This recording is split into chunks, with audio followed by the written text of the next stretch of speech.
안녕하세요. 저는 서울 신림동에 사는 50대 여자입니다. 오늘 제가 이렇게 글을 쓰게 된 건 최근 저에게 정말 믿기 힘든 일이 일어났기 때문이에요. 글쎄, 15년 전에 죽은 줄 알았던 남편을 다시 만났거든요. 그것도 아주 충격적인 방법으로 말이죠. 사실 한 달 전만 해도 저는 정말 행복했어요. 제 아들 진우가 드디어 결혼을 한다고 여자친구를 데려왔거든요. 제 아들은 이제 막 판사가 된 참이었는데 그동안 연애 한번 제대로 안 하더니 갑자기 결혼하겠다고 여자를 데리고 온 거예요. 엄마, 저 사실 사귀는 사람 있어요. 이번 주말에 집에 데려와도 될까요? 결혼을 전제로 만나고 있는 거라 엄마가 한번 봐주셨으면 해요. 전화기 너머로 들려오는 아들 목소리가 얼마나 설레던지 저는 당장 그러라고 엄마가 맛있는 거 잔뜩 해놓을 테니 꼭 데려오라고 했죠. 그날 밤 저는 너무 기뻐서 잠도 제대로 못 잤어요. 우리 아들이 드디어 결혼을 한다니 15년 동안 아빠 없이 혼자 키운 아들이 이제 제 가정을 꾸린다니 눈물이 났어요. 그렇게 주말이 되고 저는 이서연이라는 이름의 26살 아가씨를 만나게 됐죠. 첫인상은 글쎄요. 어떻게 표현해야 할까요? 확실히 예쁘긴 했어요. 하지만 뭔가 과하다는 느낌? 화장도 진하고 옷도 너무 화려하고 명품 가방에 명품 구두까지 판사인 우리 아들이 언제 이런 스타일의 여자를 좋아했나 싶었죠. 어머님 안녕하세요. 오빠한테 어머님 얘기 정말 많이 들었어요. 어머님이 정말 대단한 분이시라고 혼자서 오빠를 이렇게 훌륭하게 키우셨다고요. 어머님 정말 존경스러워요. 말은 예쁘게 하는데 왜인지 진심이 느껴지지 않았어요. 그리고 계속 우리 아들을 오빠라고 부르는 것도 좀 그랬고요. 요즘 젊은 사람들이 다 그런다지만 왠지 불편하더라고요. 서연 씨는 뭐 하는 분이에요? 우리 진우가 직업 얘기는 안 해줬네요. 제가 물어보니까 서연이가 잠깐 머뭇거리더니 대답했어요. 저는 외국계 회사에 다녀요. 마케팅 쪽 일하고 있고요. 뭐 대단한 건 아니고 그냥 평범한 회사원이에요. 외국계 회사라고 하는데 어느 회사인지는 끝까지 말 안 하더라고요. 그리고 부모님 얘기를 물어봐도 대충 넘어가고요. 그리고 보면 볼수록 이상한 점들이 한둘이 아니더군요. 일단 너무 돈을 밝혔어요. 어쩌다 예물 얘기가 나왔는데 하는 말이 정말 가관이었죠. 어머님, 저는 예물은 최소 3억 정도는 받아야 한다고 생각해요. 명색이 판사 부인인데 그 정도는 받아야 하지 않을까요? 주변에서 다들 그렇게 얘기하더라고요. 그리고 신혼집도 최소 강남에 40평 이상은 돼야 할 것 같아요. 그러면서 내 아들 팔에 턱하니 팔짱을 끼는데 그 모습이 왜 그리 계산적으로 보이던지 15년 동안 온갖 사람들을 만나면서 식당 일도 하고 청소 일도 하고 보험 영업도 해본 제 눈에는 딱 보였어요. 이 여자 뭔가 숨기는 게 있구나. 그래서 저는 그 후로 계속 사돈 어른들 좀 만나보자고 했죠. 그런데 왜인지 서연이는 계속 핑계를 대며 약속을 잡지 않더라고요.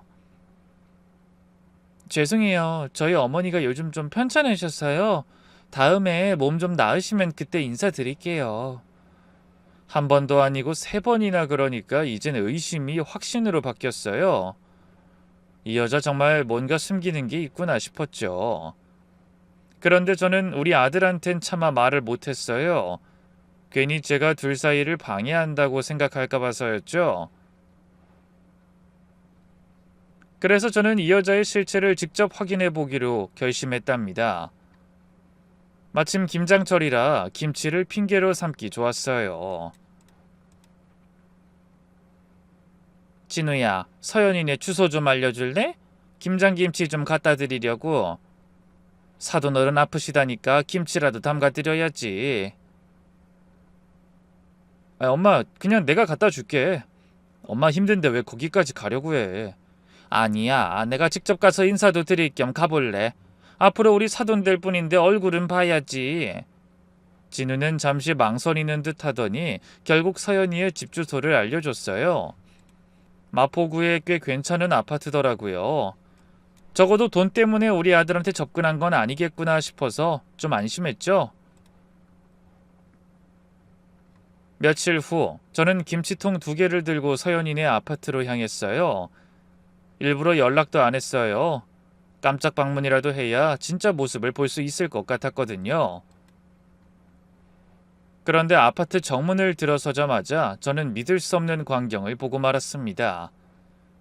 경비실 앞에서 한 남자가 무릎을 꿇고 있었는데 그 앞에 서연이가 서서 뭐라고 소리를 지르고 있었어요. 아니 이 아저씨가 진짜 내가 분명히 재활용품 분리수거 제대로 하라고 했잖아요. 그것도 제대로 못해요? 월급 받으면서 이것밖에 못해요? 죄송합니다 사모님. 정말 죄송합니다. 다신 이런 일 없도록 하겠습니다. 근데 무릎 꿇고 있는 그 남자의 목소리가 너무나 익숙하더군요. 그 목소리는 차마 꿈에서도 잊어본 적 없는 죽은 제 남편의 목소리였어요. 저는 설마 하는 마음에 조금 더 가까이 다가갔어요.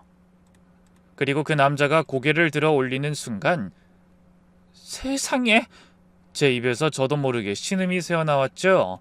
그 얼굴, 15년이란 세월이 핥히고 간 흔적이 가득했지만 그래도 전 알 수 있었어요.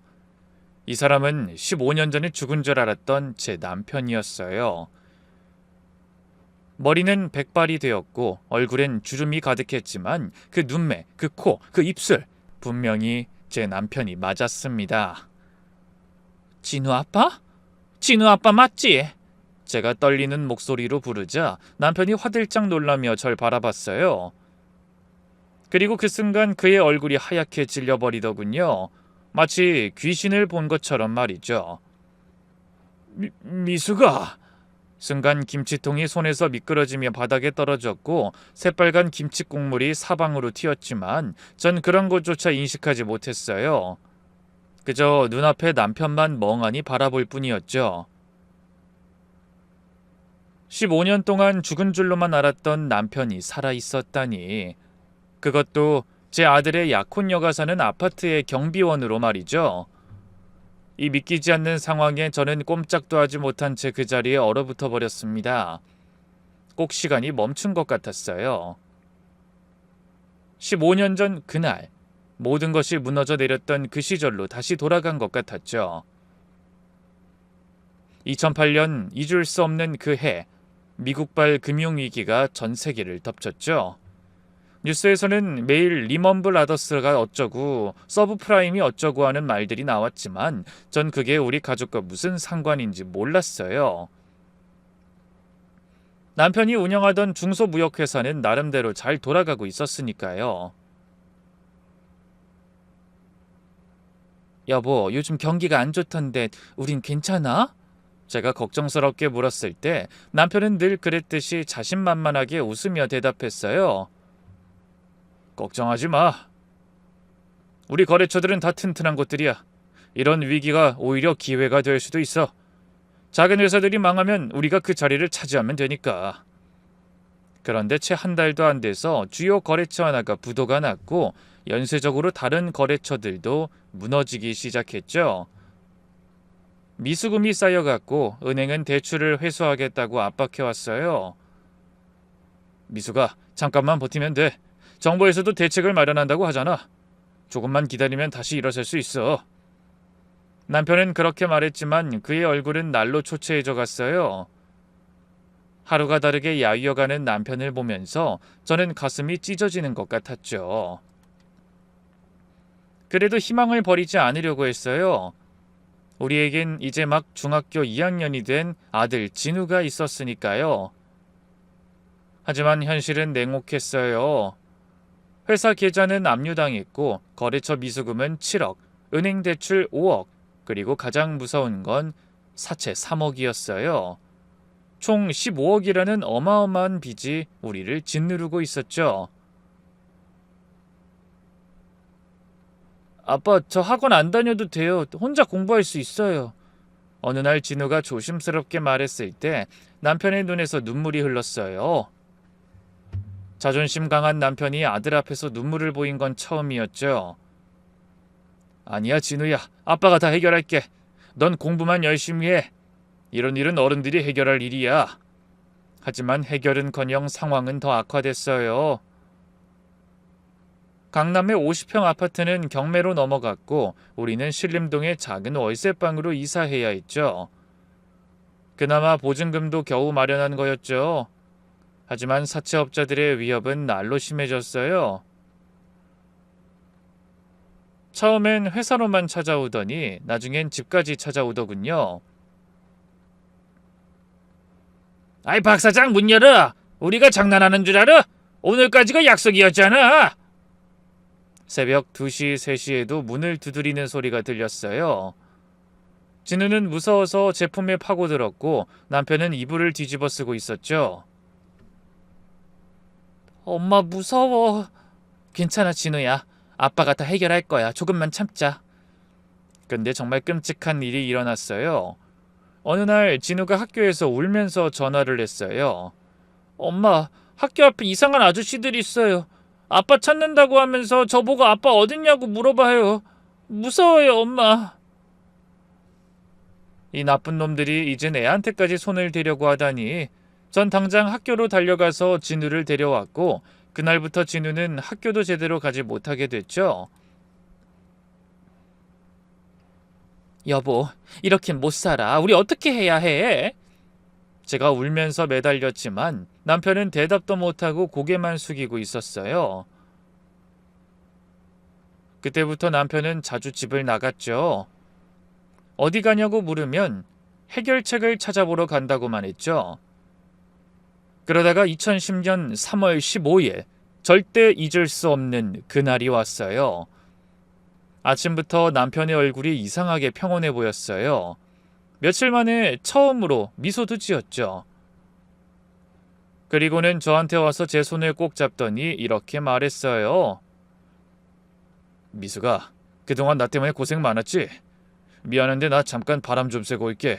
머리 좀 식히고 와야 좋은 생각이 날 것 같아. 왜 그때 그 말이 그렇게 이상하게 들렸는지 모르겠어요. 하지만 전 그냥 보냈어요. 그런데 그날 이후 남편은 집에 돌아오지 않았고 3일 후 경찰서에서 전화가 오더군요.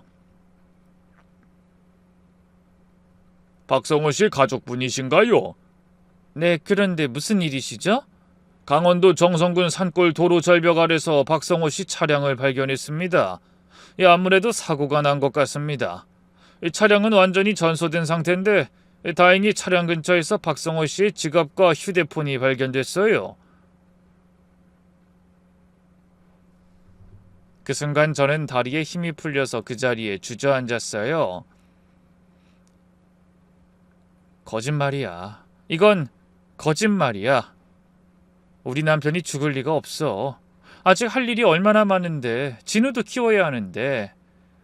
하지만 경찰은 결국 남편을 사망 처리했고 얼마 후 저는 시신도 없는 남편의 장례식을 치러야 했죠. 장례식은 정말 이상했어요. 시신도 없는 장례식이라니. 빈 관에 남편 사진만 놓고 절을 받았죠. 사람들은 위로의 말을 건넸지만 저는 아무것도 들리지 않았어요. 그렇게 3개월을 그저 죽지 못해 살아갔는데 어느 날 생명보험 회사에서 연락이 왔어요. 박성호 고객님의 생명보험금 지급 심사가 완료되었습니다. 고객님께 총 5억 원이 지급될 예정입니다. 5억. 그 돈을 받았을 때 기분이 어땠는지 아세요? 기쁘지도 슬프지도 않았어요. 그냥 공허하더군요. 남편의 목숨값이 겨우 5억이라니. 이제 와서 이런 게 다 무슨 의미가 있나요? 그래도 산 사람은 살아야 했기에 저는 그 돈으로 사채 3억을 먼저 갚았어요. 그 무서운 사람들부터 떼어내야 했으니까요. 나머지 2억으로는 은행빚 일부를 갚고 나머진 개인 회생 신청을 했죠. 진우야, 우리 이제 다시 시작하자. 아빠가 없어도 우리 둘이서 잘 살 수 있어. 엄마가 열심히 일할게. 넌 공부만 열심히 해. 네, 엄마, 저 잘할게요. 아빠 대신 제가 엄마 지켜드릴게요. 15살 진우가 그렇게 말했을 때 저는 또 울었어요. 아빠를 잃고도 이렇게 의젓한 우리 아들이 대견하면서도 불쌍해서 말이죠. 그렇게 저와 아들은 남편 없는 삶을 살아가기 시작했답니다. 빚은 아직 많이 남았지만 그래도 살 수 있을 것 같았어요. 아니, 살아야 했어요. 진우를 위해서라도 전 버텨야만 했죠. 우선 저는 동네 김밥집에서 주방 보조로 일하기 시작했어요. 새벽 4시에 일어나서 4시 반까지 출근해야 했는데 그마저도 김밥집 사장님이 제 사정을 불쌍하게 봐주셔서 일자리를 준 거였죠. 아주머니 힘들 텐데 할 수 있겠어요? 새벽부터 일해야 하고 일하는 내내 서 있어야 해요. 네, 할 수 있어요. 아니, 해야 해요. 집에 중학생 아들이 있거든요. 그 한마디에 사장님은 더 묻지 않았어요. 전 그런 사장님께 감사해서라도 열심히 김밥 재료를 준비하고 쉴 새 없이 움직였답니다. 기름 냄새가 온몸에 배어서 집에 가도 냄새가 안 빠질 정도였죠. 어느 날은 뜨거운 기름이 튀어 팔에 화상을 입었어요. 그런데 병원 갈 시간도 돈도 없어서 저는 그냥 물집을 그대로 두고 일을 했죠. 지금도 그때 흉터가 팔에 남아 있어요. 그렇게 일해서 받는 돈은 한 달에 120만 원, 월세 50만 원 내고 개인회생 변제금 30만 원 내고 나면 딱 40만 원이 남았어요. 그걸로 두 식구가 한 달을 살아야 했죠. 그런 형편에 진우를 학원에 보내는 것은 꿈도 못 꾸는 일이었어요. 그래서 김밥집 일이 끝나면 또 다른 일을 시작했습니다. 동네 모텔 청소였죠. 오후 2시부터 6시까지 하루에 20개 방을 청소해야 했어요. 처음엔 정말 충격이었어요. 사람들이 묵고 간 방이 그렇게 더러울 수가 없더라고요. 욕실은 말할 것도 없고 침대 시트에 묻은 온갖 얼룩들과 바닥에 널브러진 쓰레기들까지 치워도 끝이 없더군요. 그래도 모텔 청소 일당은 꽤나 짭짤했어요. 하루에 7만 원. 한 달이면 140만 원 정도를 더 벌 수 있었으니까요.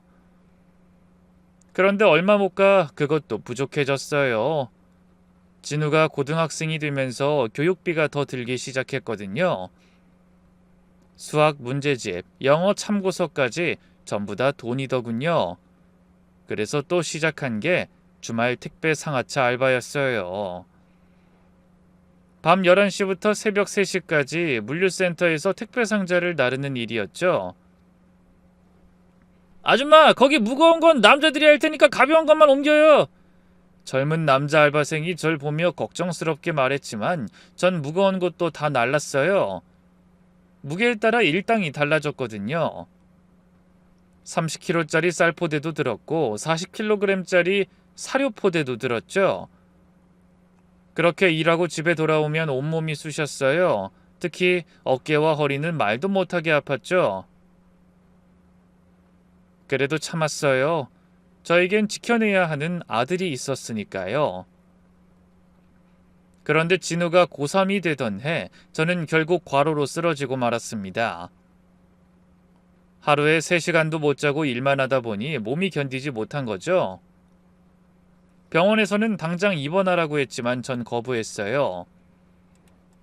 의사 선생님, 저 집에 수험생 아들이 있어요. 입원은 못해요. 그냥 링거만 맞고 갈게요. 아주머니, 이러다가 큰일 나요. 지금 영양실조에 과로, 스트레스성 위염까지 있어요. 최소 일주일은 쉬셔야 해요. 하지만 전 링거만 맞고 집으로 돌아왔어요. 진우한테는 엄마 감기 걸려서 병원 다녀왔어 라고만 했죠. 이런 저에게 주변에서 재혼하라는 권유도 많이 해주셨어요. 김밥집 사장님도 모텔 사장님도 심지어 친정 부모님도요. 미수가, 너 아직 젊잖아. 너 정도면 충분히 좋은 사람 만날 수 있어. 왜 그렇게 혼자서 고생하면서 살려고 하니? 진우도 나중에 대학 가면 독립할 텐데. 엄마, 전 재혼 생각 없어요. 진우가 성공할 때까진 절대 안 해요. 그렇게 15년이 흘렀어요. 진우는 서울에서 제일 좋은 대학교에 입학했고 몇 년 뒤 사법고시에도 당당하게 합격했답니다. 그리고 작년 드디어 판사로 임용됐죠. 임용장을 받던 날 진우는 저를 꼭 안아주며 이렇게 말했어요. 엄마, 이제 고생 끝이야. 이제부터 내가 엄마 모실게. 엄마는 이제 일 안 해도 돼. 내가 다 할게. 그 말을 듣고 저는 정말 한참을 울었어요. 15년. 정말 길고도 힘든 시간이었어요. 몇 번이나 포기하고 싶었지만 진우를 보면서 버텼죠. 그리고 드디어, 정말 드디어 우리가 해냈어요. 하지만 그 순간에도 저는 남편 생각이 났어요. 이 기쁜 순간을 함께 나눌 수 없다는 게 너무 서러웠죠. 만약 남편이 살아있었다면 얼마나 기뻐했을까요? 우리 아들이 판사가 됐다고 온 동네방네 자랑하고 다녔을 텐데. 근데 그런 남편이 살아있었어요. 15년 동안 어디서 뭘 하며 살았는지, 왜 우리를 찾아오지 않았는지, 왜 이제야 나타났는지. 분노인지 슬픔인지 기쁨인지 알 수 없는 감정이 밀려오더군요. 진우 아빠, 정말 당신 맞아? 대체 15년 동안 어디 있었어? 제 목소리는 떨리고 있었어요. 믿을 수 없었죠. 15년 전에 죽었다고, 절벽 아래서 불타버린 차만 발견됐다고 했던 그 사람이 지금 제 눈앞에 살아있다니. 그때 예비 며느리 서연이가 저희를 번갈아 보며 당황한 표정을 짓더군요. 어머님, 여긴 어쩐 일이세요? 그리고 어떻게 우리 아파트 경비 아저씨를 아시는 거예요? 저는 서연이 말은 듣지도 않고 남편에게 다가갔어요. 한 걸음, 두 걸음. 다가갈수록 남편은 뒷걸음질 쳤지만 이미 경비실 벽에 등이 닿아 더 이상 물러설 곳이 없었죠. 죽은 사람이 어떻게 여기 있어? 15년 동안 대체 어디서 뭘 하고 있었던 거야? 미수가, 이건 내가 설명할게. 여기서 이러지 말고. 설명? 무슨 설명? 그동안 진우가 아빠 찾으면서 얼마나 울었는지 알아? 그때 서연이가 끼어들었어요. 잠깐만요, 어머님. 지금 무슨 말씀하시는 거예요? 이 아저씨가 누구라는 거예요? 돌아가신 분이라니 무슨 소리세요? 저는 서연이를 돌아보며 차갑게 말했어요. 이 사람은 우리 진우 아빠야. 15년 전에 죽었다고 했던 내 남편이라고. 그러자 서연이의 얼굴이 하얗게 질렸어요. 그리고는 남편을 보며 믿을 수 없다는 표정을 지었죠. 뭐라고요? 이 아저씨가 진우 오빠 아버지라고요? 그럼 15년 동안 죽은 척하고 여기서 경비원하고 있었다는 거예요? 남편은 고개를 숙인 채 아무 말도 하지 못했어요. 그 모습이 너무나 초라하고 한심해 보였죠. 진우 아빠 대답해. 어떻게 된 거야? 왜 살아있으면서 연락 한 번 안 한 거야? 우리가 얼마나 힘들게 살았는지 알기나 해? 남편이 드디어 고개를 들었어요. 남편의 주름진 눈에는 깊은 죄책감과 후회가 가득하더군요. 정말 미안해, 미수가. 사실 나 그날 정말 세상에서 사라지고 싶었어. 나한텐 더 이상 살 이유가 없었거든. 당신이랑 진우한테 짐만 되고 빚쟁이들은 계속 우리 가족을 괴롭힐 테고 차라리 내가 죽으면 보험금이라도 나올 테니까 어쩌면 그게 더 나을 거라는 생각이었지. 남편은 힘겹게 말을 이어갔어요. 근데 막상 절벽 끝에 서니까 무서웠어. 그래서 마지막 순간에 차에서 뛰어내렸어. 차는 그대로 절벽 아래로 떨어져서 불타버렸지만. 그래서 살아있으면 연락이라도 해야지. 우리가 얼마나 슬퍼했는지 알아? 어떻게 연락해? 이미 죽은 사람이 돼버렸는데. 보험금도 나왔다며. 만약 내가 살아있다는 게 알려지면 그건 보험 사기야. 당신이랑 진우까지 다 감옥에 가게 될 거라고. 남편의 말엔 일리가 있었어요. 하지만 그래도 저는 납득할 수 없었죠. 그럼 15년 동안 어떻게 살았어? 신분증도 없이 어떻게... 남편은 한숨을 깊게 쉬며 경비실 의자에 털썩 주저앉았어요. 처음엔 정말 막막했어. 신분증도 없고 갈 곳도 없고 산속에서 며칠을 숨어 지냈어. 그러다가 강원도 시골 공사장에서 일용직을 구한다는 걸 봤지. 신분증 확인도 안 하고 현금으로 일당 주는 곳이었어. 우선 거기서 3년을 일했어. 김수철이라는 가짜 이름으로. 거기서 숙소도 제공해줬고 먹을 것도 줬으니까 그럭저럭 살만했지. 그러다 거기서 만난 사람이 가짜 신분증을 만들어준다고 해서 돈 좀 주고 김수철이라는 신분증을 만들었어. 그걸로 다른 공사장도 다니고 청소 일도 하고 그러다가 5년 전부터 여기서 경비원으로 하게 된 거야. 저는 어이가 없어서 헛웃음이 나왔어요. 그래서 15년 동안 한 번도 우리 생각 안 했어? 진우가 어떻게 크고 있는지, 내가 어떻게 살고 있는지 궁금하지도 않았어? 그러자 남편의 눈에서 눈물이 흘렀어요. 매일 생각했어. 매일 밤 우리 가족 생각하면서 울었다고. 하지만 돌아갈 수 없었어. 내가 나타나면 당신한테 짐이 될 것 같았거든. 그게 당신이 생각한 최선이었어? 우리를 속이고 죽은 척하는 게? 남편은 고개를 떨구며 말했어요. 적어도 당신이랑 진우한테 짐은 되지 않았잖아. 내가 없어도 잘 살고 있는 것 같던데. 진우도 판사가 됐다며. 정말 대견하더라. 뭐? 당신이 진우가 판사 된 걸 어떻게 알아? 남편은 잠시 망설이더니 입을 열었어요. 한 달 전쯤 진우가 이 아가씨네 집에 왔을 때 봤어. 멀리서지만. 그때 서연이가 갑자기 끼어들었어요. 잠깐만요. 아저씨가 정말로 진우 오빠 아버지라고요? 남편이 고개를 끄덕이자 신우의 얼굴이 새파랗게 질렸어요. 그리고는 마치 귀신이라도 본 것처럼 뒷걸음질을 치더군요. 그때 남편이 차가운 목소리로 말했죠. 미수가, 이 아가씨랑 우리 진우 만나게 하면 안 돼. 뭐? 그게 갑자기 무슨 소리예요? 이 아가씨 평소에 어떻게 행동하는지 내가 다 봤어. 남편의 눈빛이 서늘해졌어요. 아가씨 지난번에 택배 잘못 배달됐다고 경비실에 와서 나한테 고함 질렀지? 어쩌다 엘리베이터에서 마주치면 무시하고. 아저씨! 서연이가 남편의 말을 급하게 끊으려 했지만 남편은 계속 폭로를 이어갔어요. 특히 한 달 전엔 비가 와서 바닥이 미끄러웠는데 경비 아저씨가 청소 제대로 안 해서 넘어질 뻔했다고 관리사무소에 민원 넣었지? 그 때문에 나 임금도 삭감당했어. 그러자 서연이가 필사적으로 변명하기 시작했어요. 어머님 오해예요. 전 그런 의도가 아니었어요. 전 그냥 안전 때문에 그런 거죠. 그 말에 남편이 주머니에 손을 넣더니 작은 수첩을 하나 꺼내더군요. 여기다 적어뒀어. 아가씨가 그동안 나한테 어떤 말 했는지. 나이 먹고 그것도 못해요. 돈 받고 일하는 거 맞아요. 다른 경비 아저씨들은 빠릿빠릿하던데 노인네라 그런가 영 일을 못하시네. 남편의 폭로가 이어지자 서연이의 얼굴이 점점 더 창백해졌어요.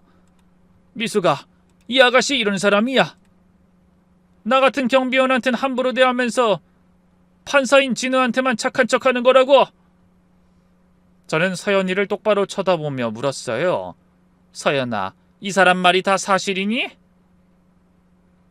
그러자 서연이 눈물을 글썽이며 이렇게 말하더군요. 어머님, 저도 사람인데요. 가끔 기분이 안 좋을 때가 있잖아요. 그리고 경비 아저씨들이 일을 제대로 안 하면 아파트 주민들 전체가 다 힘들어지니까 그래서 질책을 좀 한 것뿐이에요. 아, 그래요? 그럼 우리 진우가 기분 안 좋을 때도 당신한테 함부로 해도 되는 거네요? 그건 다르죠. 그 말에 남편은 씁쓸하게 웃으며 이렇게 말하더군요. 다르긴 뭐가 달라. 다 똑같은 사람인데. 그러자 서연이가 갑자기 화를 내기 시작했어요. 아니 아저씨, 지금 저랑 뭐 하자는 거예요? 진우 오빠 아버지라는 거 밝혀지니까 갑자기 아저씨가 뭐라도 되는 것 같아요? 착각하지 마요. 난 당신 절대 내 시아버지로 인정 안 해. 그 말에 남편은 차가운 목소리로 말했어요. 인정하고 말 것도 없어. 아가씨는 절대 우리 아들의 짝이 될 수 없으니까. 사실 나 아가씨가 밤마다 남자들 바꿔가며 만나는 거 다 봤어. 순간 서연이의 얼굴이 하얗게 질렸어요. 뭐라고요? 당신 같은 천박한 여자한테 우리 아들 절대 못 줘. 그러자 서연이는 발악하듯 소리치기 시작했어요. 거짓말이야. 이 아저씨가 거짓말하는 거예요.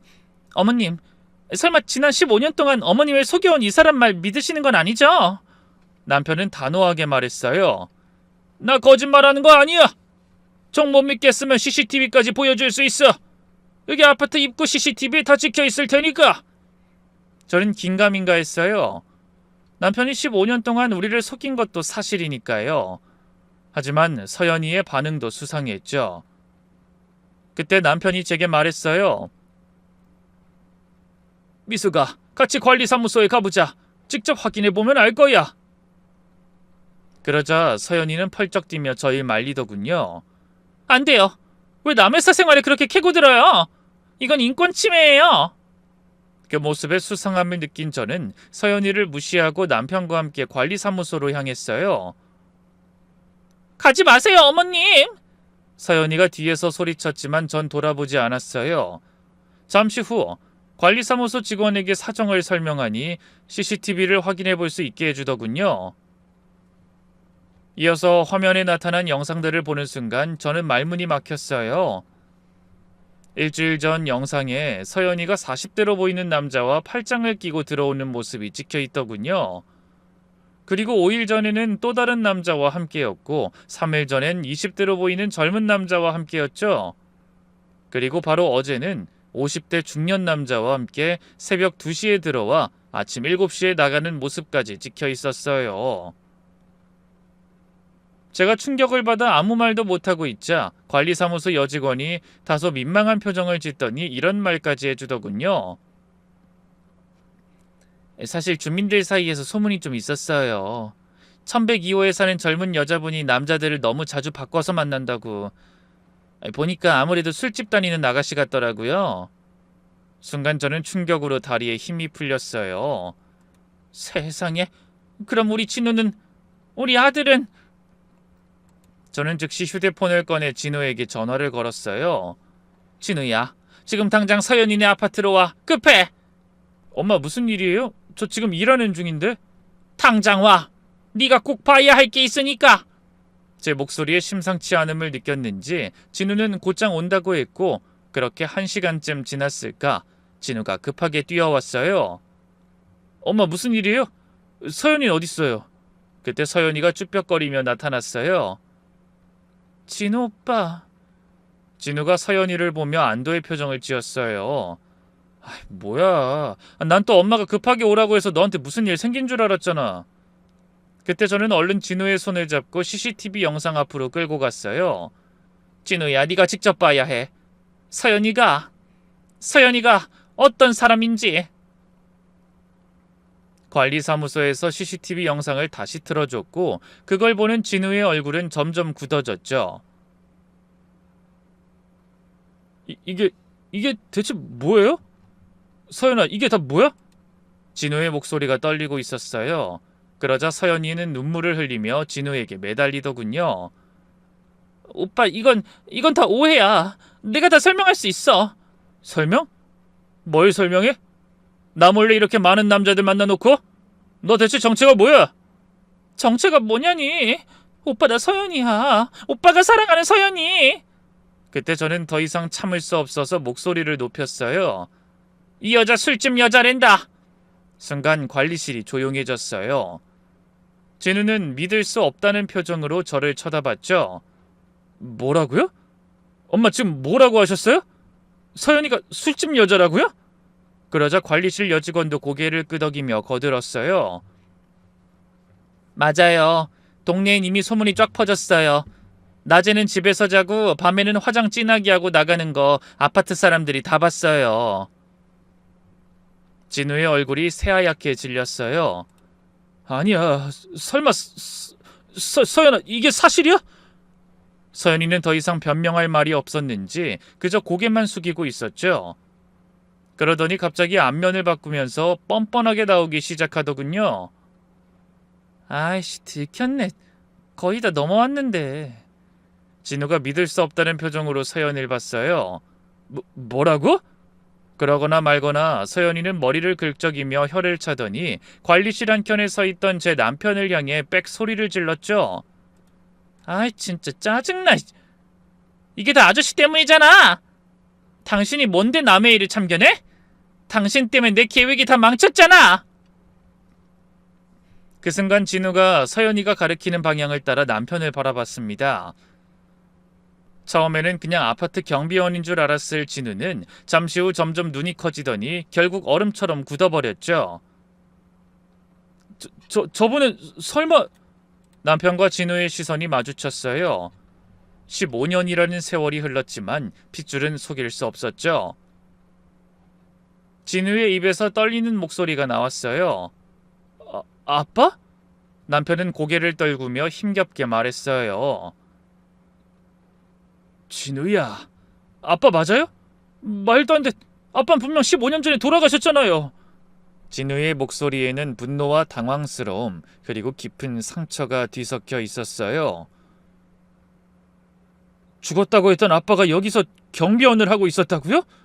진우는 충격이 컸는지 순간 비틀거렸고 전 급히 진우를 부축했죠.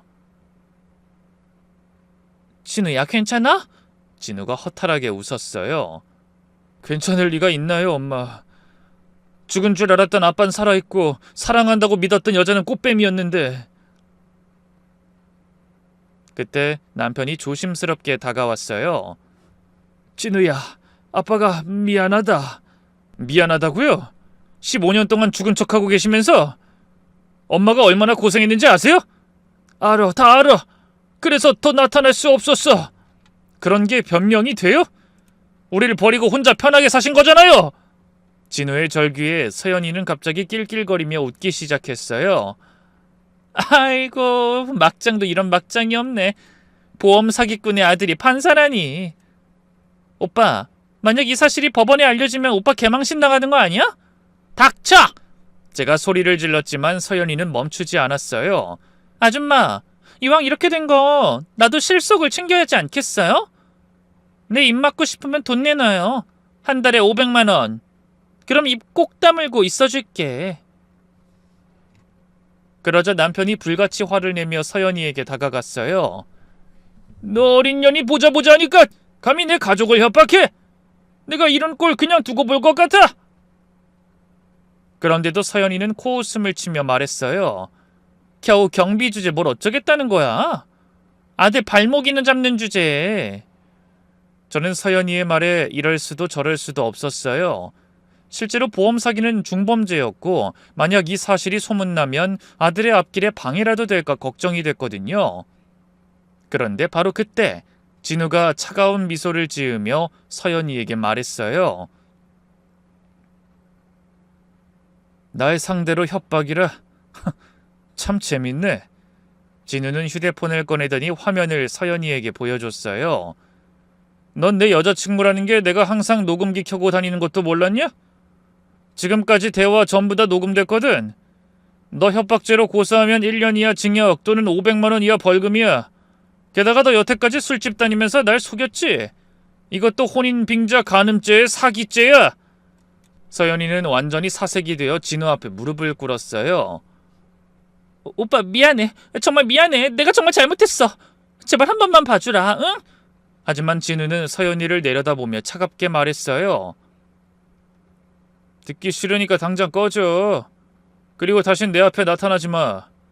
그 말에 서연이는 자리에서 벌떡 일어나더니 꽁무니를 빼고 관리사무소에서 도망쳐 나갔어요. 그리고 관리실 안에는 저와 진우 그리고 남편만 남아 있었죠. 남편은 조심스럽게 진우에게 다가가며 이렇게 말했어요. 진우야, 아빠가 정말 미안하다. 하지만 진우는 남편을 향해 손을 들어 막으며 단호하게 말했어요. 듣기 싫어요. 15년 동안 죽은 척하고 계셨으면서 이제 와서 미안하다고요? 그러더니 진우는 저를 향해 돌아서며 말했어요. 엄마 가요. 진우는 제 팔을 가볍게 잡고는 관리사무소 문을 향해 걸어갔어요. 남편이 뒤에서 불렀지만 진우는 뒤돌아보지도 않았죠.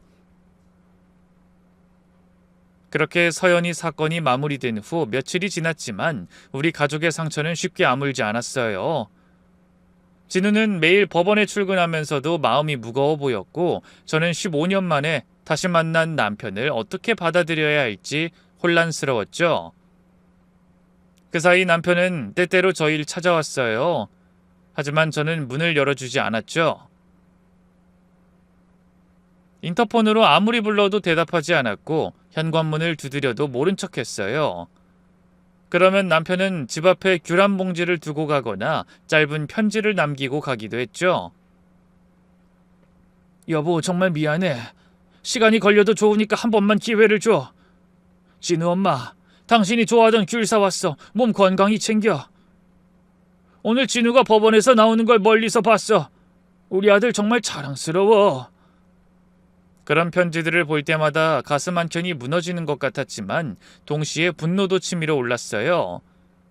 15년이라는 세월을 어떻게 쉽게 용서할 수 있단 말인가요? 그런 시간들이 계속될수록 진우도 복잡한 것 같았어요.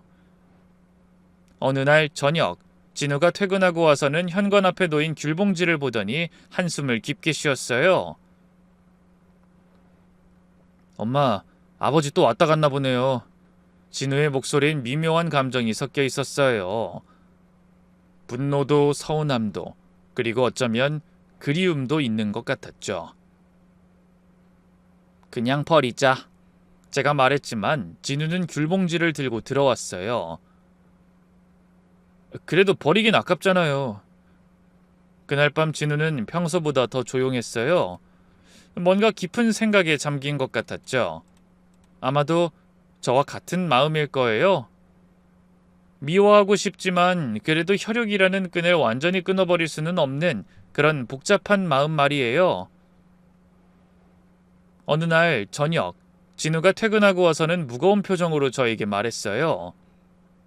엄마, 아버지 용서해야 하는 걸까요? 15년이에요, 엄마.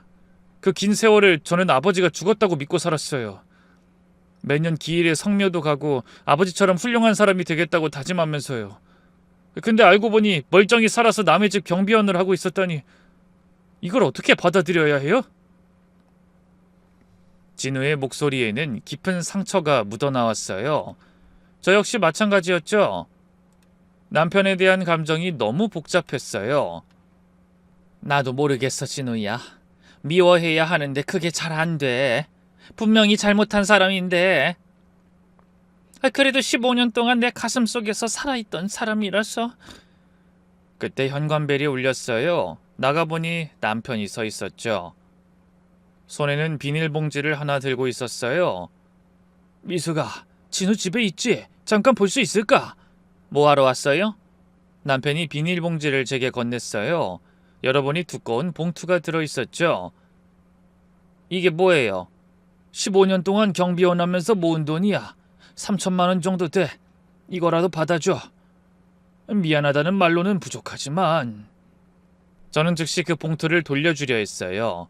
이런 건 필요 없어요. 제발 이거라도 받아주면 내 마음이 조금이라도 편할 것 같아. 이 돈 다 우리 주면 당신 어쩔 건데요? 제 말에 남편은 쓸쓸하게 웃으며 대답했어요. 나 같은 죄인은 어디 가서 확 죽든지 해야지. 그게 당연한 거 아니야? 남편의 말에 제 가슴이 먹먹해졌어요. 그렇게 남편이 고개를 숙이고 돌아서려는 순간이었죠. 아버지, 뒤에서 진우의 목소리가 들렸어요. 남편은 깜짝 놀라서 돌아봤죠. 진우는 눈물을 뚝뚝 흘리며 말을 이어갔어요. 15년 동안 아버지가 얼마나 보고 싶었는지 아세요? 친구들이 아버지랑 축구하고 등산 가고 그런 얘기할 때마다 전 혼자 뒤에서 울었어요. 진우의 목소리가 점점 떨렸어요.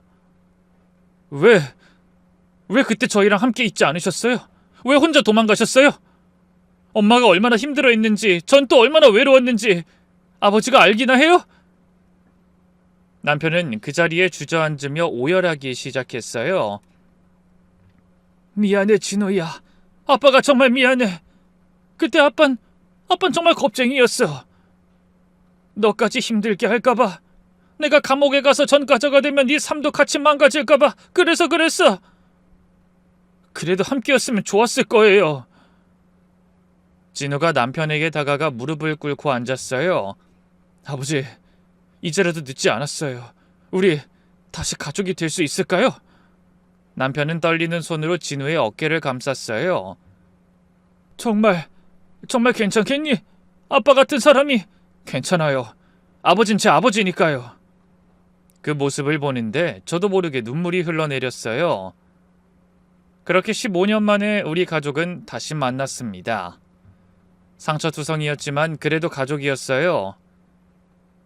그날 이후 남편은 조금씩 저희 집에 들어오기 시작했어요. 처음에는 거실에서 어색하게 앉아만 있었지만 시간이 지나면서 조금씩 이야기를 나누게 됐죠. 진우는 여전히 남편에게 차갑게 대했지만 아예 피하진 않았어요. 가끔은 같은 공간에 앉아 무언의 시간을 보내기도 했죠. 그렇게 6개월쯤 지났을 때 진우에게 새로운 인연이 생겼어요. 같은 법원에서 일하는 검사 출신 변호사였죠. 진우가 지은 씨를 소개해줬을 때 저는 안도의 한숨을 쉬었어요.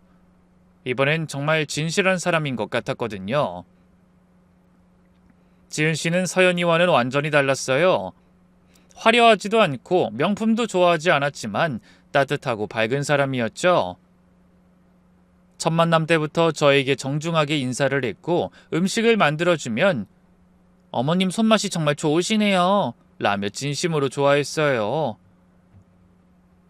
무엇보다 진우를 바라보는 눈빛에서 진정한 사랑이 느껴졌죠. 어머님, 진우 오빠는 정말 좋은 사람인 것 같아요. 항상 다른 사람을 먼저 생각하고 일에 대해서도 정말 열정적이고 저도 오빠를 보면서 더 나은 사람이 되고 싶어져요. 지은 씨의 말을 듣는데 진우가 정말 좋은 사람을 만났구나 하는 생각이 들었어요. 서연이 때문에 상처받았던 진우가 이제야 진정한 사랑을 찾은 것 같아 마음이 놓였죠. 그 뒤로 3개월 후 진우는 지은 씨와 결혼을 하기로 했어요. 청첩장을 만들고 예식장도 예약하고 행복한 준비들을 하는 진우를 보니 저도 덩달아 기분이 좋았죠. 그런데 결혼 준비를 하면서 진우가 조심스럽게 묻더군요. 엄마, 아버지도 제 결혼식에 참석하실 수 있을까요? 저는 잠시 망설였어요. 남편은 여전히 공식적으로는 죽은 사람이었으니까요. 호적상으로도 사회적으로도 존재하지 않는 사람이 갑자기 아들의 결혼식에 나타난다면 큰 소동이 벌어질 게 뻔했죠. 진우야, 그건 좀 복잡한 문제야. 아버진 모두에게 죽은 사람이잖니. 알아요, 엄마. 하지만 이젠 이 문제를 해결해야 할 때가 온 것 같아요. 아버지가 계속 그림자 속에서만 살 순 없잖아요. 진우의 말에 저도 고개를 끄덕였어요. 사실 저도 그 생각을 하곤 있었거든요. 이대로 계속 숨어 사는 것보다는 차라리 모든 것을 깔끔하게 정리하는 게 나을 것 같았죠. 하지만 남편의 보험 사기가 밝혀진다면 남편이 형사처벌을 받게 될 수도 있다는 걱정이 들었어요. 15년이나 지났지만 사기는 사기였으니까요. 진우야, 근데 아버지가 처벌받을 수도 있어. 보험 사기는 큰 죄잖아. 그런데 진우는 고개를 저으며 말했어요. 엄마, 다행히 아버진 처벌받지 않을 거예요. 사기죄는 10년이 지나면 공소시효가 지나거든요. 아버지 사건은 이미 15년이나 됐으니까 이젠 법적으로 문제 없어요. 진우의 말에 저는 안도했지만 동시에 또 다른 걱정이 들었어요. 그래도 보험회사에서 가만히 있을까? 그 부분은 제가 알아서 할게요. 양심상 보험사에 돈을 돌려줘야 해요. 아버지가 받았던 사망보험금 5억 원 다시 돌려드려야죠. 아니 5억이라니 그 큰 돈을 어떻게... 제가 대출받아서 갚을게요. 다행히 제가 판사 신분이니까 대출 한도도 높고 지은이도 변호사라 수입이 괜찮거든요. 시간이 걸리겠지만 충분히 갚을 수 있어요. 진우의 결단력 있는 말에 저는 가슴이 뭉클해졌어요. 이런 아들을 둔 것이 얼마나 자랑스럽고 고마운지 모르겠더군요. 며칠 후 진우는 정말로 은행에서 5억 원을 대출받았어요. 그리고 보험회사에 연락해 상황을 설명했죠. 처음에는 보험회사에서도 황당해했지만 진우가 성의를 보이며 전액을 반환하겠다고 하자 원만하게 해결됐어요. 이제 아버지께 말씀드려야겠어요. 그날 저녁 남편이 평소처럼 찾아왔을 때 진우가 모든 것을 설명했어요. 아버지, 이제 떳떳하게 사세요.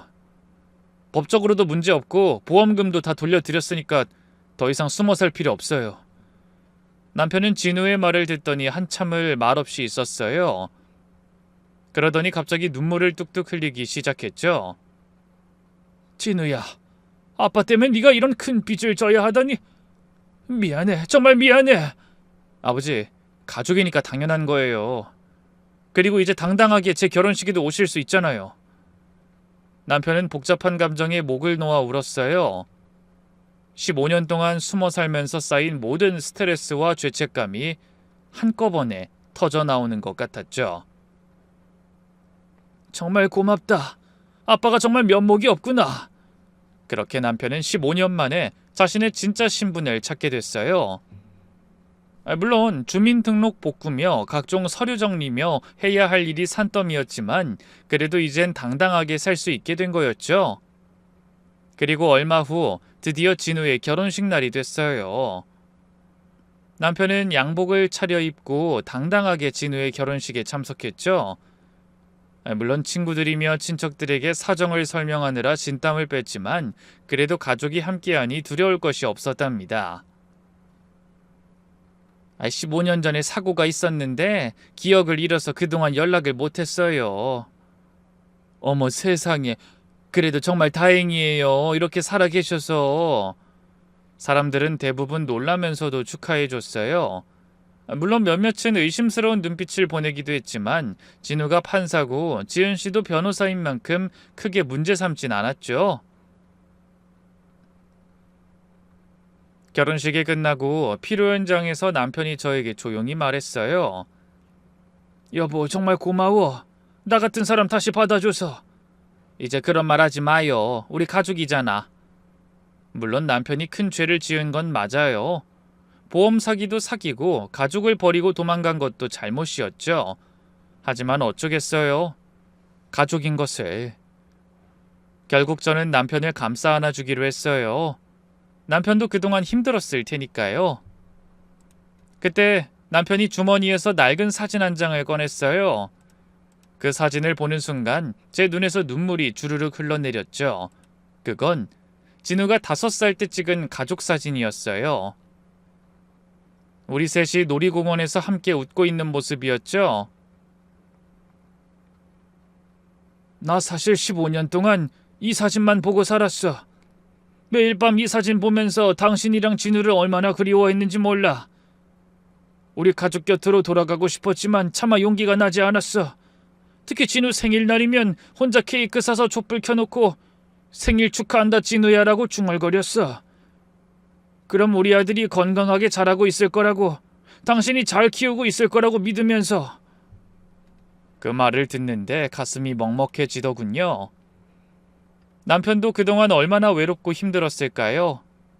그때 남편은 그 낡은 사진을 제게 건네며 말했어요. 이제야 이 사진 속으로 다시 돌아올 수 있게 됐네. 정말 늦었지만 말이야. 저는 남편의 손을 꼭 잡았어요. 차갑고 거친 그 손에서 15년간의 고독과 그리움이 느껴졌죠. 우리 이제 다신 헤어지지 말아요. 그렇게 우린 마침내 진정한 화해를 이뤘어요. 상처는 남았지만 사랑은 더 깊어졌답니다. 여기까지 제게 일어났던 놀라운 기적과도 같은 이야기였습니다. 긴 이야기를 끝까지 들어주셔서 정말 감사합니다. 사실 처음 이 이야기를 쓰기 시작할 땐 마음이 너무 무거웠어요. 15년이라는 긴 시간 동안 혼자 감당해야 했던 그 모든 아픔들을 다시 떠올리는 것 자체가 고통스러웠거든요. 매일 밤 홀로 울던 날들, 진우를 키우면서도 아이 아버지는 어디서 뭘 하고 있을까 하며 원망했던 순간들, 그리고 다시는 돌아오지 않을 거라고 체념했던 그 절망적인 시간들을 말이죠.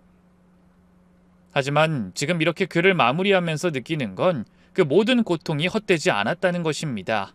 아니, 오히려 그 아픔이 있었기에 지금의 행복이 더욱 소중하게 느껴지는 것 같아요. 혹시 이 글을 읽으시는 분들 중에서도 비슷한 어려움을 겪고 계신 분이 있다면 포기하지 마세요. 정말 간절히 말씀드리고 싶어요. 아무리 어두운 터널도 끝이 있고 아무리 긴 겨울도 봄이 온답니다. 저도 수없이 포기하고 싶었어요. 하지만 지금 돌이켜보니 그 모든 시간들이 우리를 더 단단하게 만들어줬던 것 같아요. 인생은 정말 예측할 수 없는 것 같아요. 가장 절망적이라고 생각했던 순간에 기적 같은 일이 일어나기도 하고 가장 행복하다고 느꼈던 때 시련이 찾아오기도 하죠. 하지만 그 모든 것들이 결국은 우리에게 필요한 과정이었다는 걸 이젠 알 것 같아요. 저처럼 15년이 걸릴 수도 있지만 여러분도 언젠간 따뜻한 햇살을 다시 볼 수 있을 거예요. 그때까지 여러분 조금만 더 힘내세요. 여러분도 분명 행복한 결말을 맞이할 수 있을 테니까요. 마지막으로 우리 진우와 지은이 그리고 태어날 손주를 위해서라도 저희 가족 더욱 행복하게 살아보려고 해요. 앞으로는 웃음이 더 많은 가정을 만들어가고 싶어요. 여러분도 모두 행복하시길 바라며 이만 글을 마치겠습니다. 긴 이야기 끝까지 읽어주셔서 정말 감사합니다.